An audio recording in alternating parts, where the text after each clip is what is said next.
Hello, and welcome back to my channel. I'm Shayna Cersei. I'm so excited to paint with you today.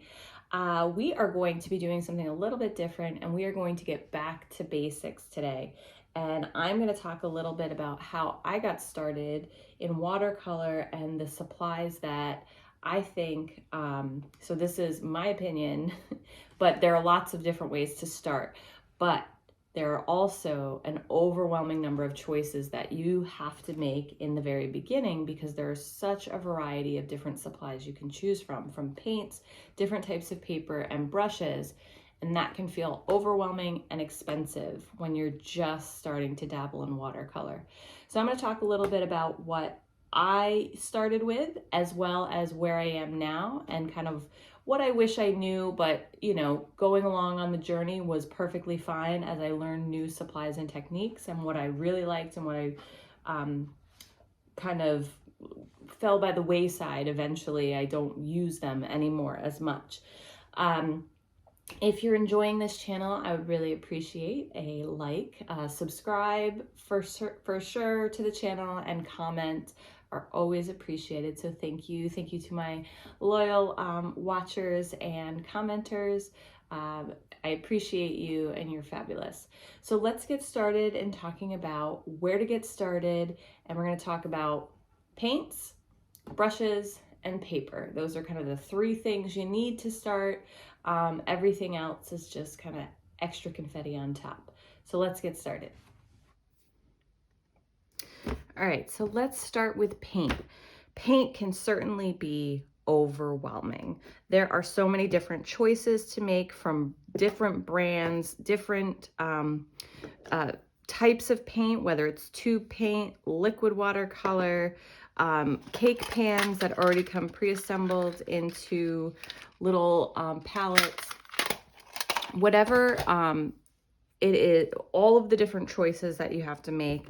In addition to, if you get tube paints, do I get a palette? What type of palette do I get? Does it need to have a cover? Do I use a ceramic palette? There are so many choices to make, but here's where I started, and here's what I would recommend. So how I started with liquid watercolor.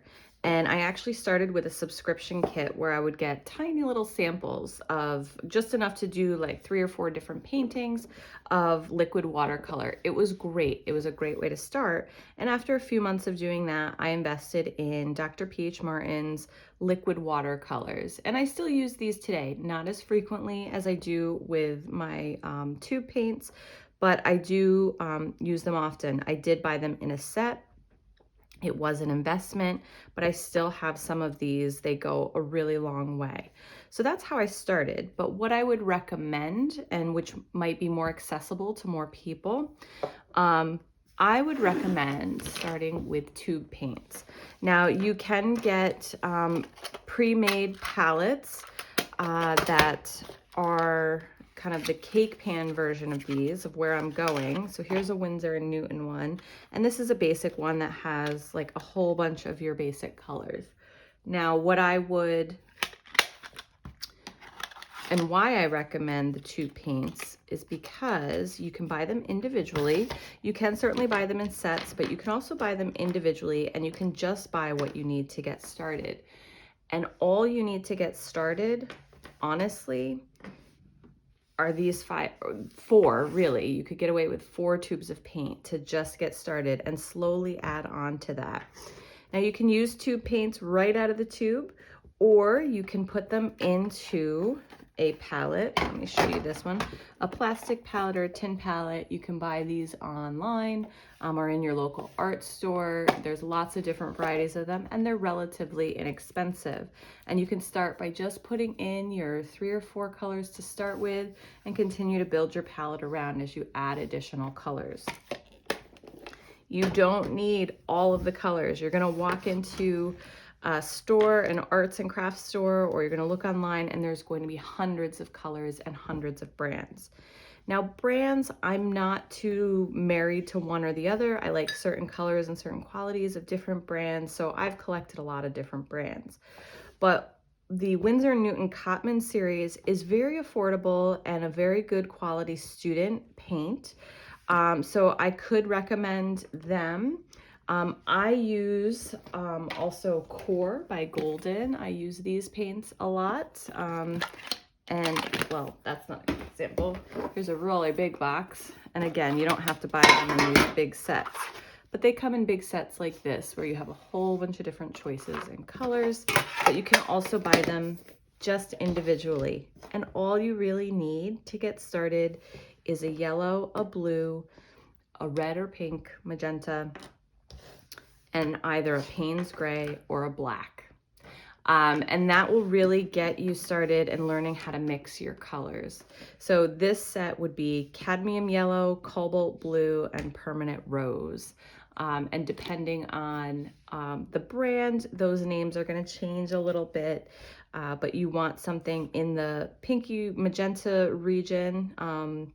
You could go with an alizarin crimson, but go look at my color mixing video. I'll put the link here about different types of reds, blues, and yellows and how they mix to get different colors. But cadmium yellow is a pretty neutral yellow, cobalt blue, pretty neutral blue, and a permanent rose or magenta. I love to use Payne's gray as my version of black. I just think it has a lot more depth to it, and I use a lot of color mixing. But if you want just straight black, an ivory black will be great for you. So that's paint. That's what I really recommend. Start with 2 paints. Now, whether you want to use them straight out of the tube or get a little palette and just start putting them in and drying them, you tend to use a lot less paint when you dry your 2 paints out and then reconstitute them from there, so you don't waste as much paint. But you certainly can use them straight out of the tube and then just let your palette dry the way it is as you're using them. And don't wash all that paint down the drain. I repeat, don't clean your palette every time. Don't wash all of that paint down the drain. That is valuable stuff. It reconstitutes. So that's paint. Let's talk about brushes. Brushes can also be overwhelming. Often you'll see pretty inexpensive brushes where you can buy them, inexpensive brushes where you can buy them in like a set of like 12 for maybe $10 or $15. And you're like, ooh, I really need all of those, all 15 of those brushes, and I can get them for only like $10.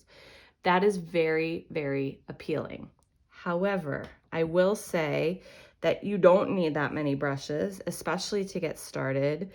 And you can get, for the same amount of money or just a little bit more, 2 or 3 higher quality brushes that you'll actually use every time you paint that will give you a better experience when you paint.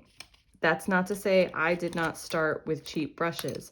I started with very cheap brushes. One of those sets, and I have one here. I started with the Nick Pro Round series, and I got them for like 10 brushes for like $12 or whatever it was.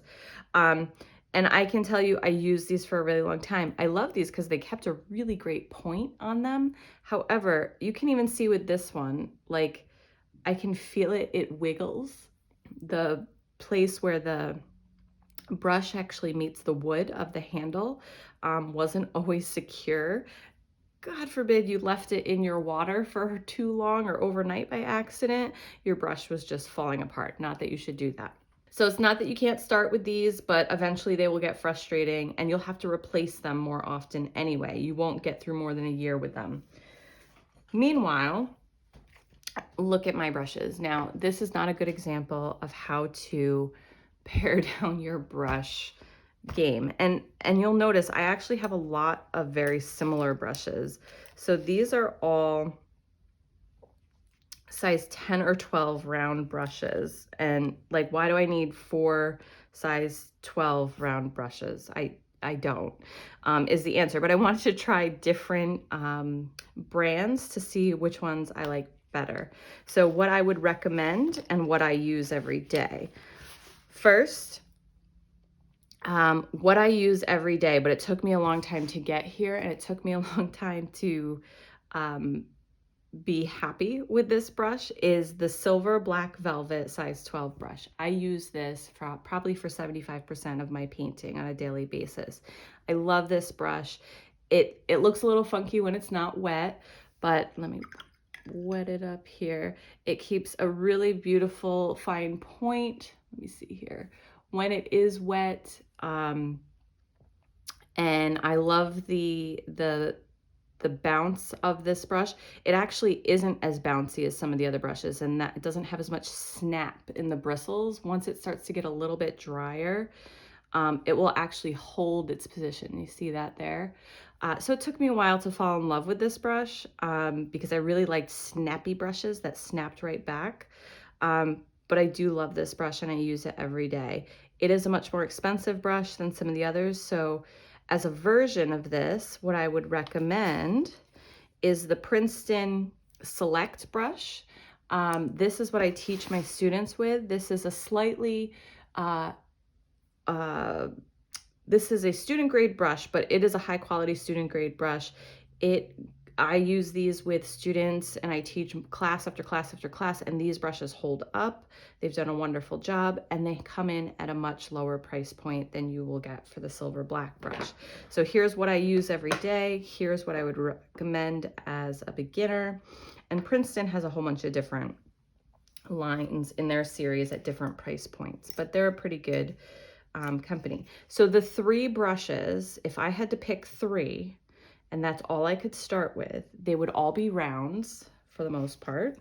I would pick, so for my student grade, something in like a size 10 or 12, a size 4 or 6, and then round brushes and a liner brush.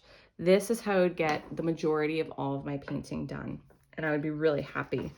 For myself, I have a 12 and an 8 Silver Black Velvet, and also I would use a liner brush. And my liner brush is not fancy. It's the Princeton Select brush. I use the same ones my students use. And this, again, would get so much of my painting done. Then after that, you might want to add in a flat brush. And then after that, you really get into specialty brushes. You get into like teeny tiny brushes or a mop brush. You can do, a mop brush just makes wetting your paper faster, especially if you're doing really big pieces. Various sizes. Then I also have this, it's called a Deerfoot brush. It's angled and it's bristly. It helps me do some foliage. I have a dagger brush here, or a pointed filbert, which has that point there. I have this tiny square or flat brush. So really you just start to get into all these little fancy, you can get a fan brush, but you don't need them. You can do so much without them. They make experimentation techniques a little easier, but really this is what I would recommend you start with. Some people really like painting with flat brushes, and if that's the case, I would recommend similarly a large flat or square, flat or square, however you call it, large, small, and I would still get a liner brush. This is going to help you with lots of fine details. If you're painting trees and branches, ships with rigging, fine details and eyelashes in animals or people, this is going to help you. So that's what I would recommend for brushes. Moving on to paper. I think this is the most highly contested supply out there. And I have used, and still continue to this day, use a ton of different types of paper, but I definitely have my go-tos that have proven to be really my standards, even though I experiment with a bunch of different kinds. Now, the biggest difference between papers is your paper 100% cotton, or is your paper cellulose paper? Okay, so 100% cotton paper is going to be more expensive. Cellulose paper is the standard, so any generic brand paper that you get from an art store, if it's that store's brand, Artist Loft for Michaels, or even these Canson and a lot of the Strathmore, none of them are going to be 100% cotton paper. They are going to be super affordable. And if that's where you need to start, absolutely just start with those papers, but try to get, I would recommend like Canson or Strathmore over like an Artist Loft or a generic brand paper for cellulose paper. They tend to hold up a little bit better. And basically, these are wonderful 140-pound cold press I would recommend to kind of get started. They also, the difference between cold press and hot press is very smooth. Cold press has a little texture or tooth to it and is a little rough. Canson, this is what I started on. I painted everything on this paper. Now that I've experienced a whole other litany of papers, it would be very frustrating for me to paint on this paper because it's not going to do some more advanced things that I need it to do, but to learn, this is a great paper. Once you are ready to progress, I would recommend jumping into the 100% cotton game. So Canson is great. I got this over in the UK, Bockingford. I actually love this paper. And Paul Clark uses this a lot, the Bockingford brand, but it is definitely like a UK brand. Harder to get over here, but you can get it. It's just a little more expensive. Over there, it was great. It was super cheap.